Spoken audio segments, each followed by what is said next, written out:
너희는 예루살렘을 떠나지 말고 성령의 임하심을 기다리라. 내가 약속한 것을 기다리라고 그랬습니다. 그 기다린 약속은 뭐냐면 성령을 주시겠다고 하신 것이었습니다. 그래서 예루살렘을 떠나지 않고 성도들이 기다렸습니다. 여기저기서 모여서 많은 사람들이 모여가지고 기다렸는데, 그때 한 120명 정도가 다락방에 모여서 기도하고 준비하며 성령을 사모하고 기도했습니다. 그때 성령님이 임하셨습니다. 성령님이 임하셔서 온 성도들이 성령으로 충만해지게 되고, 또 성령을 따라서 생각하고 말하는 은혜의 역사. 그래서 그때 나타난 증거가 뭐였냐면 방언을 말하기 시작하더라 그랬습니다. 방언을 말하게 됐습니다. 그래서 그 베드로와 고넬료가 이방인들만 성령을 받는 것을 그 두 사람의 이야기를 통해서 이방인에게는 성령을 받지 못하고 유대인만 성령 받는 것이 아니구나, 이방인들도 성령을 받는구나 하는 것을 베드로 사도가 그것을 깨닫게 됐습니다. 오늘 세 번째 말씀은 이 성령의 역사하심이 국경을 넘어서 어떻게 세계로 퍼져가게 되었는가 하는 그 말씀을 오늘 전하고자 합니다. 사도행전을 우리가 보면 전부 28장까지 있는데, 28장에는 예수님의 복음서 같이 하면 여러 사람들이 많이 나옵니다. 그러나 사도행전은 크게 둘로 나눌 수 있습니다. 1장부터 12장, 12장부터 28장 둘로 나눌 수 있습니다. 나누는데 앞에 부분에 1장부터 12장까지는 베드로 사도의 이야기가 주로 있고 바울 사도 얘기는 안 나옵니다. 그 다음에 12장부터 28장까지는 바울 사도에 대한 얘기가 중점적으로 나옵니다. 베드로 사도 얘기는 별로 거기는 거의 없어요. 거의 없고 바울 사도에 대한 이야기로 중심을 이루어 갑니다. 그 외에 물론 또 다른 사람들을 통해서 성령이 어떻게 번져가는가, 하나님의 나라의 말씀이 어떻게 번져가는가 하는 것이 다른 사람을 통해서도 또 있습니다만은 주로 많이 되어진 거명되는 사람은 베드로 사도, 전반부에서 베드로 사도, 후반부에서 바울 사도, 이 두 사람의 이야기가 임합니다. 성령이 임하시고 이들은 다 성령의 충만함을 받게 됐습니다. 성령을 충만히 받게 되니까 그 받게 된 다음에 결론은 무엇이 나오냐면, 증거가 말을 하게 되었다는 겁니다. 말을 하게 되었다. 그 말은 뭐냐면 방언을 말하게 되었다는 것이에요. 방언을 말하게. 그래서 이 오순절을 지키기 위해서 모인 여러 지역의 사람들, 성경에 보면 여러 지역이지만 나라는 실제로 보면 나라가 달라요. 나라가 달라요. 지난주에 말씀드린 바와 같이 나라가 다른데 그 언어도 다르죠. 그런 사람들이 여기저기서 많이 모여왔습니다. 모여와서 성령을 사모하고 하나님의 말씀을 기다리고 성령을 사모하고 그 은혜를 받으려고 했습니다. 복음 전파의 주체자가 누구냐 그랬더니 성령이시더라 하는 거였어요. 성령이시더라. 복음에 전파되어져 가는 그런 모든의 여정의 이 과정, 또 거기에 쓰임받는 사람, 오늘 우리가 상고해보고자 합니다. 근데 처음부터 우리가 보면 한 7, 8명 정도가 나옵니다. 그 첫 번째 사람이 베드로 사도입니다. 베드로 사도. 1장부터 12장까지 얘기니까 베드로 사도가 나오죠. 베드로 사도가 성령 충만을 받고 그가 설교를 합니다. 설교. 그 설교는 여러분들이 죽인 예수는 살아났습니다. 그 예수를 내가 봤습니다.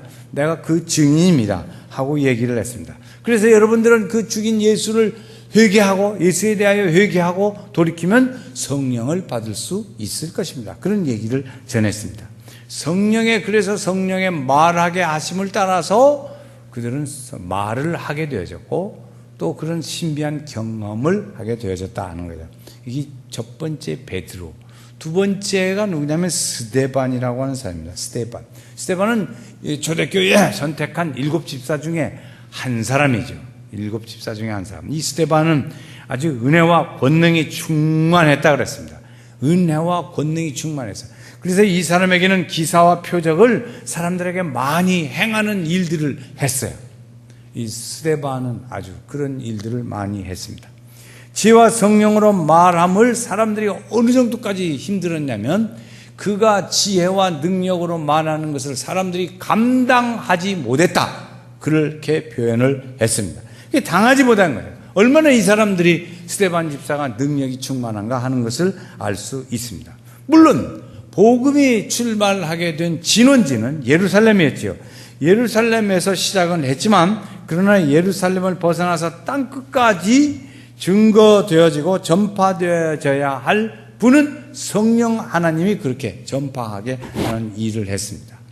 그때 이제 스데반의 일로 인해서 아주 핍박이 오기 시작했습니다. 왜 그렇게 됐냐면 스데반은 말씀을 전할 때 현재 이야기를 전한 것이 아니고 구약의 아브라함 때부터 쭉 이야기를 전했습니다. 그런 얘기를 전해서 스데반이 전했는데 그걸 회개하라. 그 말을 듣고 회개하라. 회개하지 않는 그들의 마음을 아주 쿡쿡 찔렀어요. 바늘로 찔르듯이 찔렀어요.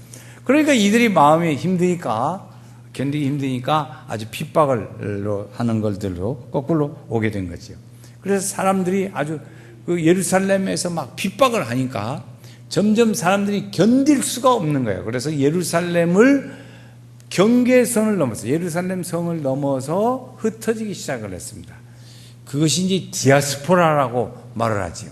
그래서 이 사람들이 흩어져서 거기 나가서 이제 복음을 전하고 믿음 생활을 하고 그렇게 되어진 거죠. 그동안까지는 예루살렘의 성벽을 넘지를 않았습니다. 사람들이 성령이 임하셨지만 예루살렘 성벽을 넘지를 않았는데 스데반의 일로 인해서 사람들이 핍박을 오고 하고 그래서 견딜 수가 없으니까 사람들이 예루살렘 성벽을 넘어서게 된 거죠. 그래서 스데반을 아주 핍박을 많이 했습니다. 그래서 그때 스데반은 하나님을 바라보게 됐어요. 그가 하나님을 바라보게 된 것은 성령의 역사하심으로 인해서 그 돌로 맞으면서도 그는 하나님을 바라보았다. 이렇게 이야기를 했습니다. 그때의 일로 인해서 스데반의 시대로부터 해서 예루살렘의 핍박이 시작이 되는 거예요. 그 다음에 이제 네 번째 사람이 뭐냐면 빌립이라는 사람이 있습니다. 빌립은 집사죠. 7 집사 중에 한 사람. 이 사람으로 인해서 사마리아의 복음이 전파되게 됐습니다. 7 집사 중에서 예수님이 말씀하신 너희가 예수를 영접하면 성령이 임재하고 너희가 권능을 받게 되어질 것이고 그리고 예루살렘과 온 유대와 사마리아와 땅 끝까지 이르러서 복음이 전파될 거다. 그것이 주님이 주신 말씀이에요. 근데 그때 당시 이 빌립 집사가 있을 때까지는 성령이 임하시고 권능을 받고 능력이 임하고 예루살렘과 온 유대와 그리고 사마리아까지는 아직 복음이 증거되지 않았어요. 거기까지는 전파가 넘어가지를 않았어요. 그런데 이때 사마리아의 복음이 넘어가서 전파되는 일들이 빌립 집사로 인해서부터 사마리아의 복음이 전파된 거지. 그리고 우리가 사도행전에 마태복음 28장에 보면 예루살렘과 온 유대와 사마리아와 땅끝까지 이르러. 그런데 거기에 예루살렘, 온 유대, 사마리아까지는 아직 안 갔는데 빌립 집사로 인해서 거기 전파되기 시작을 했다 그러죠. 그러니까 아직은 땅끝은 아직 안 간 거죠. 이때까지 복음이 예루살렘을 크게는 벗어나지 못했다 그런 것이었어요. 핍박과 순교 역사를 통해서 예루살렘의 울타리를 벗어나기를 이제 조금 시작하고 다른 곳으로 이제 가서 전도하기를 시작을 합니다. 그게 그 첫 번째 시작이 누구냐면 빌립을 통해서 사마리아의 복음이 전파되어졌다 그랬어요. 그래서 이제 사도행전 8장에 보면 흩어진 사람들이 두루다니며 하나님의 말씀을 전할 때 빌립이 사마리아 성에서 내려가 그리스도를 전하기를 시작하더라 그랬어요. 그러니까 빌립으로부터 복음이 사마리아에 넘어가게 된 거지. 다시 한번 제가 읽어보겠어요. 다른 복음의 말씀을 전할 때 빌립이 사마리아 성에 내려가 그리스도를 백성에게 전파하니. 그래서 빌립부터 전파하게 되어졌다 그런 거지. 빌립이라는 사람은 아주 이 사람은 영특한 사람 중에 한 사람인 것이, 예루살렘의 스데반의 일들로 인해서 핍박이 시작됐고 고통이 많아요. 고통이 많아. 그때 이 예루살렘의 고통이 심한 이 이유가, 왜 하나님이 예루살렘에 이렇게 심한 고통을 주시고 핍박을 주시고 어려움을 주실까 하는 데에 대한 빌립은 왜일까 하는 그 생각을 하게 된 거예요.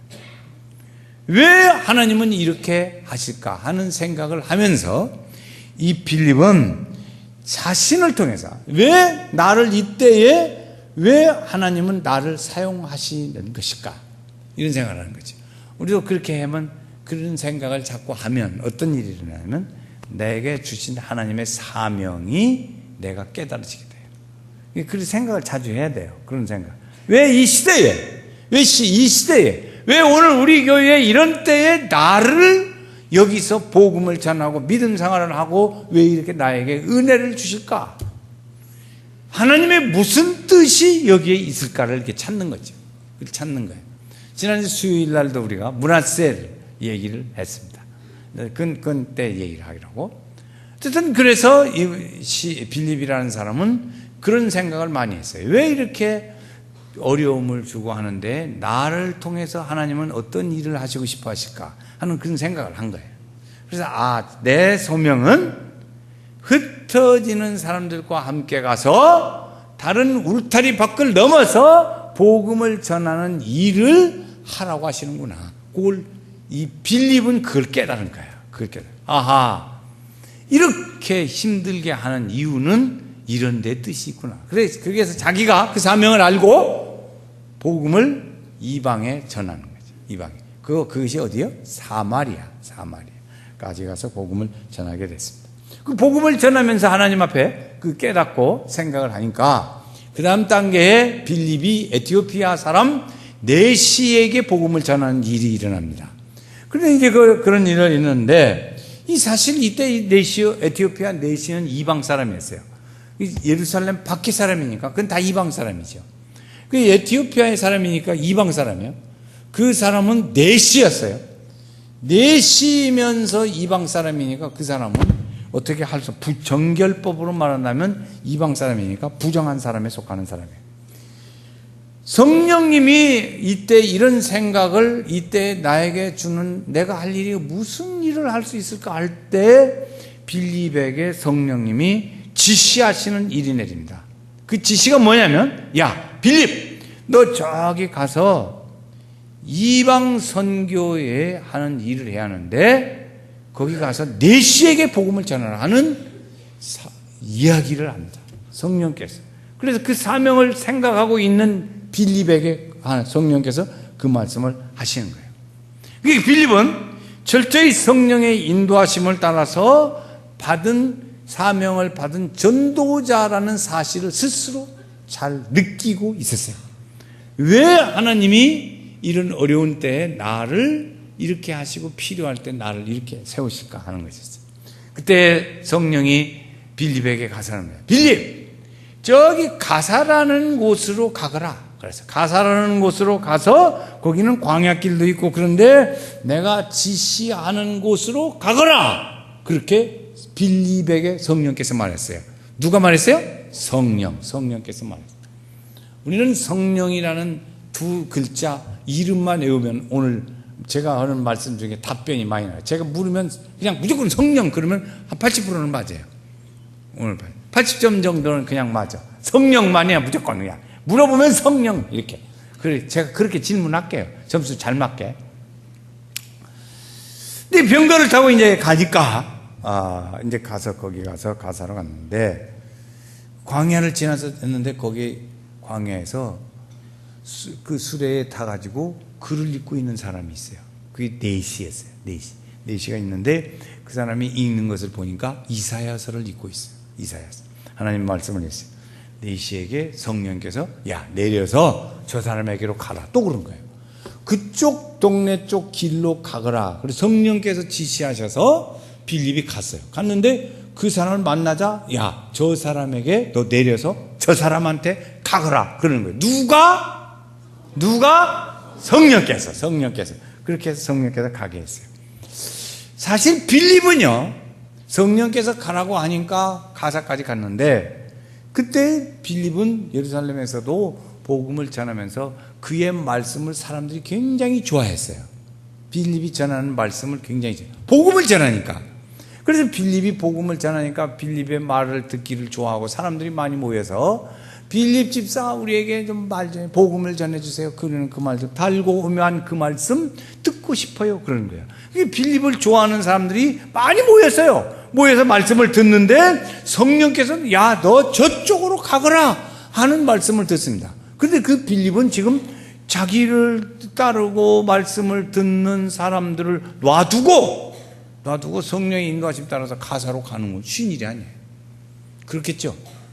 우리가 생각해 볼 때 자기를 따르고 그러고 말씀을 듣기를 좋아하는 이 사람들이 있는데 성령께서 자기에게 가사로 가라.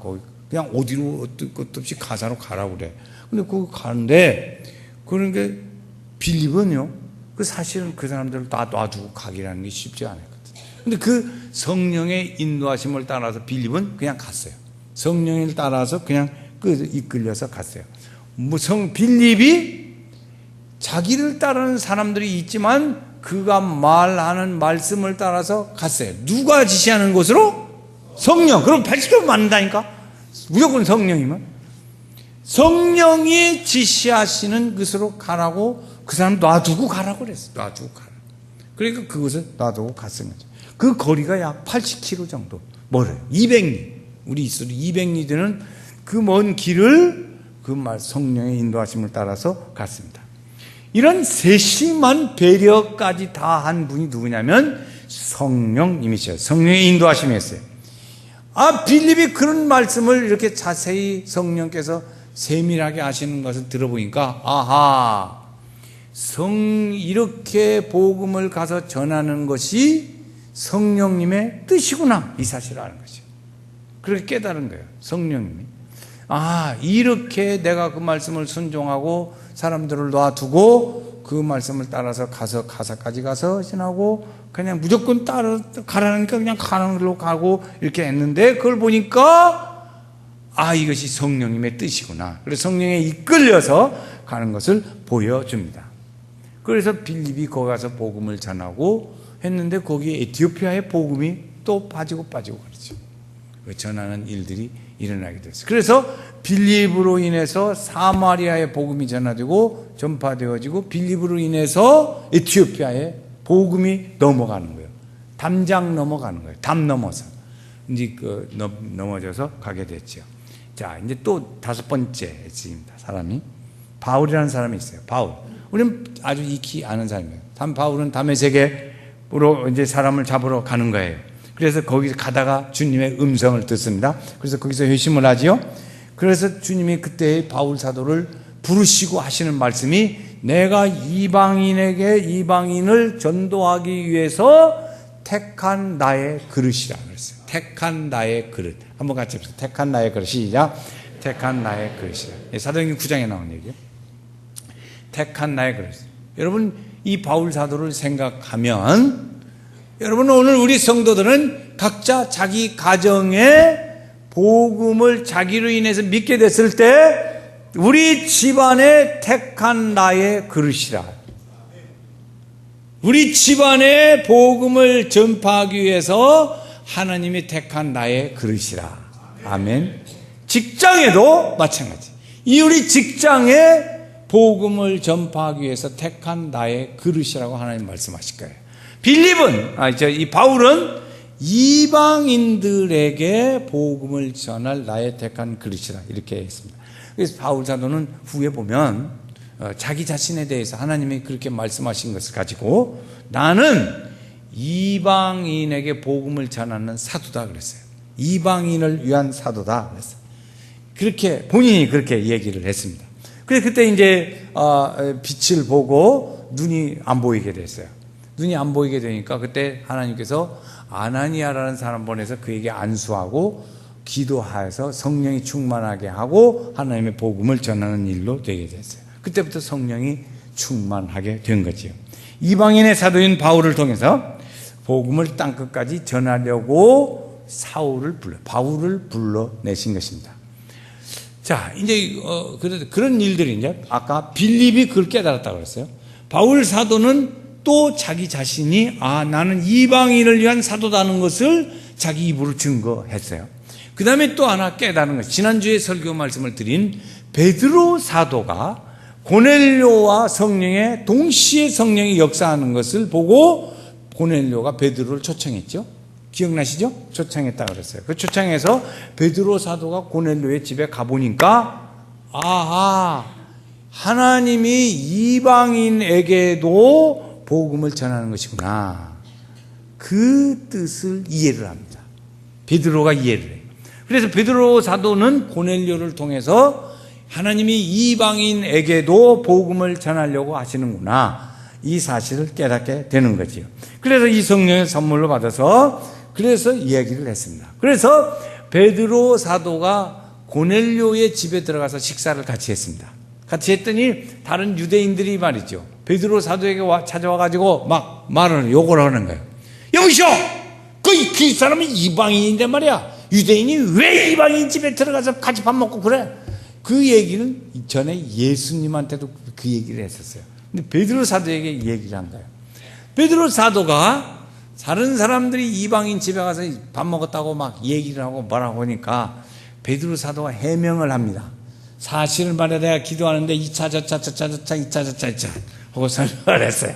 그러니까 그 사람들이 생각해 볼 때 내가 그렇게 성령님이 역사하는데 내가 어떻게 성령을 막겠냐, 내가 나에게 임하는 성령의 역사를 내가 어떻게 하나님을 막냐, 못 막으니까 그때 그런 거다, 하나님이라는 거.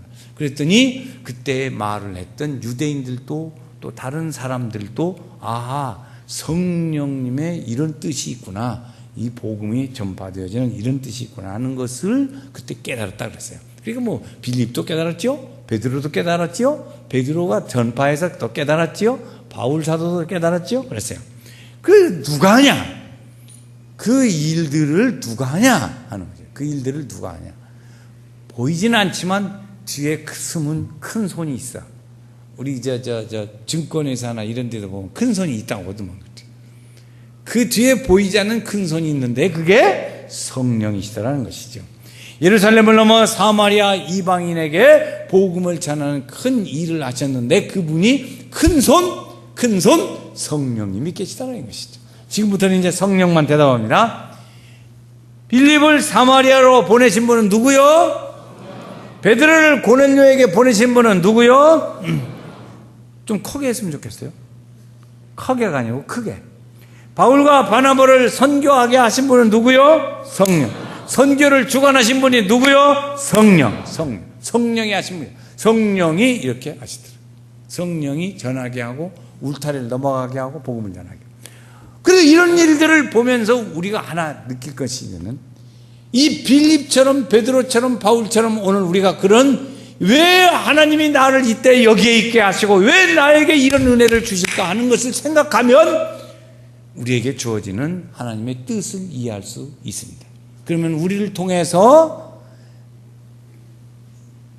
우리 교회의 담을 넘어가게 할 거예요. 그렇죠? 우리를 통해서 넘어가게 하신다. 우리가 사는 전주 도성을 넘어가게 하셔요. 다 그렇게 넘어갔어요. 그러니까 우리를 통해서 넘어가게 하시는 성령의 뜻이 있는 것을 알게 된단 말이죠. 그런데 아는 사람도 있고 모르는 사람도 있고, 그래서 가다가 담장에 막혀가지고 다음에 말씀이 안 넘어가요. 넘어가야 하거든. 넘어가요. 근데 안 넘어가. 왜 안 넘어가나? 근데 여러 가지 형태가 있습니다. 근데 이 안 넘어가는데 보니까 왜 안 넘어가나 그랬더니 성령께서 그들에게 주시는 것이 하나 있었습니다. 그게 뭐냐면 담대함을 줬어요. 담대함. 한번 가죠. 담대함. 하나님이 담대함을 주셨어요.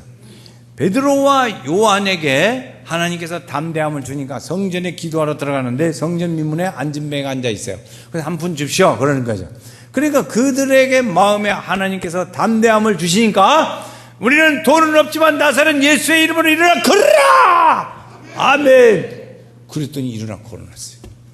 그 마음에 담대함이 있었어요. 담대함이 없었으면 그 말을 못했죠. 그랬어요.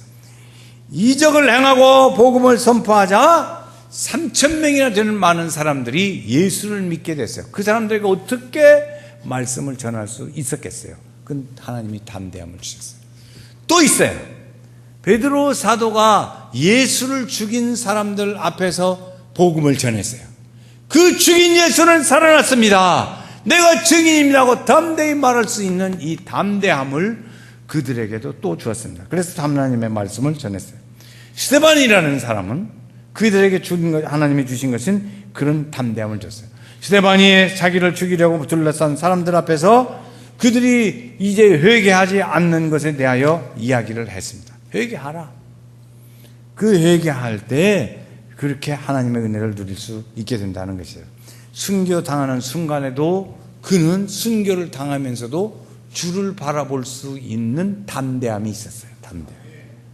그러니까 그들에게 그 담대함을 누가 줬냐? 누가 줬어요? 성령. 그래서 성령이 있었어요.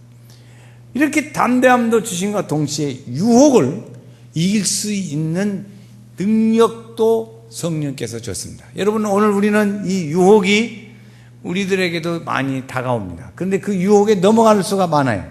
그런데 바울 사도가 밀레도라고 하는 곳에서 있으면서 에베소 사람들과 작별 인사를 합니다. 에베소 사람들과 작별 인사예요. 이제 왜 그러냐면 예루살렘으로 가요. 본거지니까.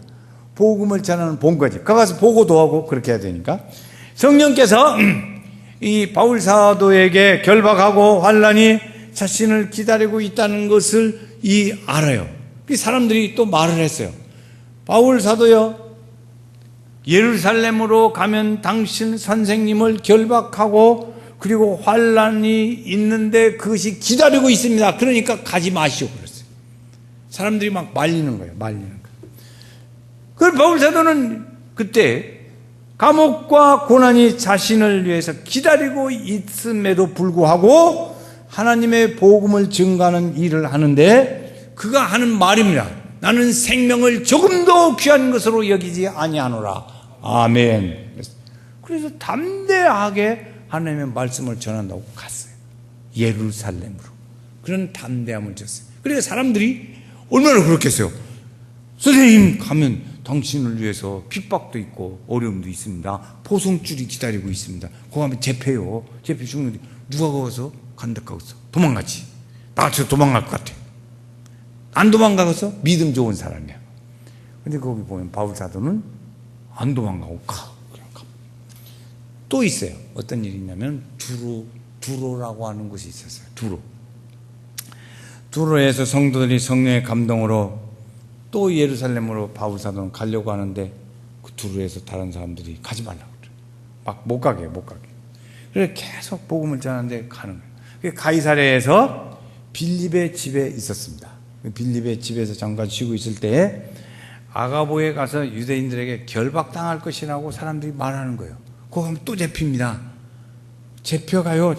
그러니까 거지 마세요. 그래가지고 어떤 사람이 이런 사람이 있었어요. 포송줄을 갖고가지고 바울 사도에게 가지 말라고 하면서 자기 몸을 막 포송줄로 묶어. 그리고 거기 바울 선생이요 가면 나같이 이렇게 됩니다. 그리고 자기가 포송줄로 묶어 퍼포먼스를 하는 거지. 그래가지고 이제 나처럼 이렇게 될 거예요. 그러니까 가지 마세요. 막 그러면서 자기를 몸을 묶어가지고 권면하는 거예요. 예루살렘을 가지 말라고 권면하는 거예요. 그런데 바울 사도는 그 일에 대하여 그런 유혹이죠. 유혹에 대해서 죽는 것도 각오하노라 하고 포기하지 않았습니다. 이게 복음을 전하는 사람의 일이에요. 어려운 환경 속에서도 전하러 가게 하시는 이 성령의 생각을 그는 아는 거예요. 빌립도 알았자 그랬어요. 빌립도 알았다 그랬어요. 바울 사도도 이 어려움이 있지만 거기 가서 복음을 전해야 한다는 성령의 생각이 자기의 마음을 중동질하고 가게 하고 하는 이 사실을 자기가 아는 거예요. 그러니까 나는 가야 한다. 가야 한다. 그래서 바울 사도는 갔습니다. 전도하게 하시는 이는 성령이라는 것을 아는 거지요. 그래서 거기 가서 그 복음을 전하는 뻔히 같이 가면 잡히고 핍박을 당하고 환난을 당하고 고생을 한다는 것을 알면서도 갔어요. 알면서 이것이 유혹을 이기는 첫 번째 유혹이요, 두 번째 유혹이고, 또 그들에게 담대함을 주는 복음의 담대함이에요. 성령이 오셨네, 성령이 오셨네, 내 주위에 처음부터 같이 합시다. 처음부터 한번 아는 사람만 같이 해요.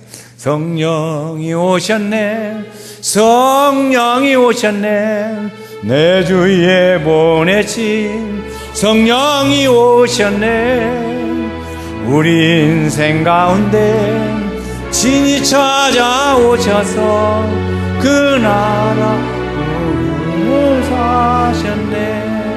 할렐루야. 그 꿈을 가지니까 바울 사도도 가고 빌립도 가고 그렇게 했어요. 성령은, 그런 성령의 담대함과 유혹을 이길 수 있는 것은 누가 주냐? 우리가 기도할 때 성령께서 우리에게 그 믿음으로 최고의 선물로 주시더라는 거지. 성령은 기도할 때 최고의 선물로 우리에게 주시더라는 거지. 구하는 사람에게 성령을 주십니다. 승천하신 후에 제자들, 여인들, 가족들, 이 사람들, 또 제자들 일부들, 이 사람들이 모여가지고 열심히 기도했어요. 그 열심히 기도한 건 뭐였어요? 성령 달라고 했어요. 성령을 달라고 기도했어요. 그런데 그 성령을 주님께서 주었어요. 베드로라고 하는 사람은 너희는 예수의 이름으로 세례를 받고 죄사함을 받으라. 그리하면 무엇을? 성령을 선물로 받으리라. 이렇게 말씀했습니다. 그래서 우리에게 성령을 받으면 담대함도 주시고 유혹도 이길 수 있는 힘과 능력을 주신다는 거죠. 우리에게 이 성령의 능력은 언제 나타나냐? 기도할 때 나타나게 됩니다. 베드로와 바울이 행한 이적은 기도와 긴밀한 관계가 있습니다. 그래서 그 사실을 알게 되어지죠. 베드로가 사람이 어려운 병으로 고생해요. 그때 침대 앞에 무릎 꿇고 앉아서 기도해가지고 다비다를 살려냈습니다. 베드로 사도가 감옥에 갔을 때 온 성도들은 기도했더니 놀라운 하나님의 능력이 나타났는데 옥문을 열고 베드로 사도를 거기서 구출해내는 역사가 일어나기도 했습니다. 이런 역사의 일들이죠. 그렇죠. 그래서 이 복음이, 우리는 이 복음 사도행전의 후반부에 가면 뭐냐면 복음이 우리의 담을 넘어가야 돼요. 복음이 우리의 담을 넘어가야 합니다. 저는 아시는 목사님 중에 한 분이 그 교회의 얘기를 자주 하셨어요. 그 교회 설교할 때 자주 하시더라고요. 온누리교회의 하용조 목사님이라고 하는 분이, 그분은 하나님 나라 가셨죠. 그런데 그분이 성도들에게 설교하시면서 막 그래요. 막 야단쳐요. 이 교회에서 7년 이상 신앙생활을 한 사람은 떠나셔! 떠나요! 왜 가라는데 안 가고 여기 붙이고 앉았냐고 막 뭐라 그러는 거예요. 왜 여기 7년 이상 이 교회에서 훈련받고 신앙생활 했으면 됐지. 여기 버티고 앉아가지고 안 가냐고. 뭐 들어가냐? 복음 전하러. 다른 지역에 가서 복음도 전하고 봉사도 하고 오라 이거지. 왜 여기만 앉아있냐 이거예요. 왜 여기만. 여러분, 우리 교회도 그 말을 같이 들어보면 재밌을 것 같아. 어째서 연세교회만 붙어 앉았어? 가서 복음도 전하고 농촌교회도 가고 선교도 하고 그런 일도 좀 하고 그러지. 왜 여기만 붙어 앉아? 그 목사님 막 그래가지고요. 7년 넘은 사람들은 목사님만 보면 시일질 어디로 도망대 있다네. 저리 피해간대. 왜 안 갔냐고 뭐라고 했다니까. 그 교회 참 신앙생활 하기 어렵겠대. 나는 그 말 안 하니까 연세교회는 10년을 20년을 믿어도 까딱 않고 큰소리 쳐. 그런데 우리는 우리를 통해서 하나님이 뭐 했으면 좋겠어요? 담을 넘어갔으면 좋겠어요. 복음이 담을 넘어가야 돼. 담을 넘어가는데 어떤 형태로든지 넘어가야지. 갈 수도 있고 보낼 수도 있고 협력할 수도 있고 그래요. 가는 선교사, 보내는 선교사, 협력하는 선교사 이렇게 도와지죠. 그런 일을 그 사람들을 돕기도 하고 그래요. 그걸 어떻게 우리는 부족한 것을 목사님 어떻게 하시오? 우리 교회는요 농촌교회를 돕는 일들을 하는데 농촌교회 헌금 좀 하라니까 안 해가지고 맨날 이달 결산을 해보면 그달 하면 마이너스야. 식살맞게도 안 내 하여튼. 그러니 담이 넘어가서 선교비 좀 내세요. 생일 당하면 가족 식구들 밥 먹으러 돈 수십 10만 원씩 써가면서 밥 먹으러 갔잖아. 몇만 원씩 써. 우리 교회 성교비 10,000원 내면요, 에이, 할렐루야, 감사, 그래요? 그걸 안 내요. 좀 내세요. 성교비 좀 내세요. 그래야 다 밀러먹어요. 그렇죠? 가는 선교사, 보내는 선교사, 돕는 선교사가 있다. 제가 목회를 시작을 했어요. 목회를 처음 시작을 해가지고 농촌교회로 갔다고. 농촌교회를 갔는데 그 교회에서 개척을 했어요. 화산의 승치교회라고 하는 교회를 개척을 했어요. 주일날 성도들이 예배를 드리고 쫙 한 5km 되는 데를 전부 걸어서 거기를 다 걸어서 가가지고 그쪽 동네에 가서 복음 전하고 거기서 점심 해먹고 그리고 막 찬송 부르고 재밌게 지내다가 또 저녁 되면 돌아와서 밤 예배 드리고 그랬어요. 그 교회를 건축을 하게 됐어요.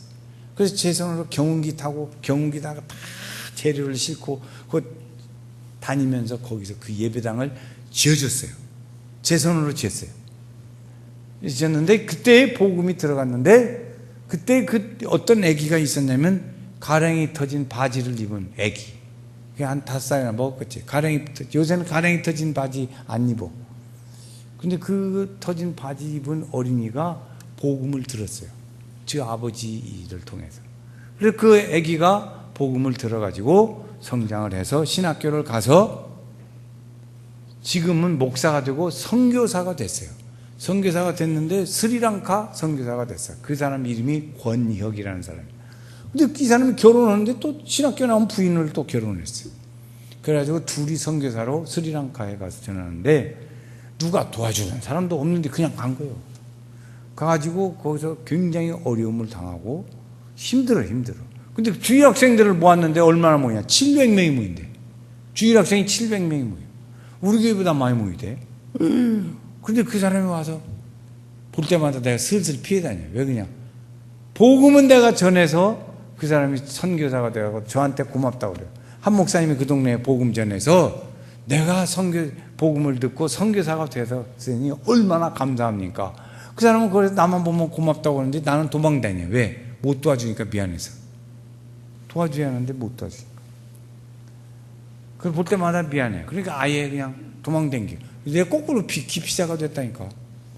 근데 그 사람, 그래서 스리랑카에서 부부가 열심히 복음을 전하고 그래요.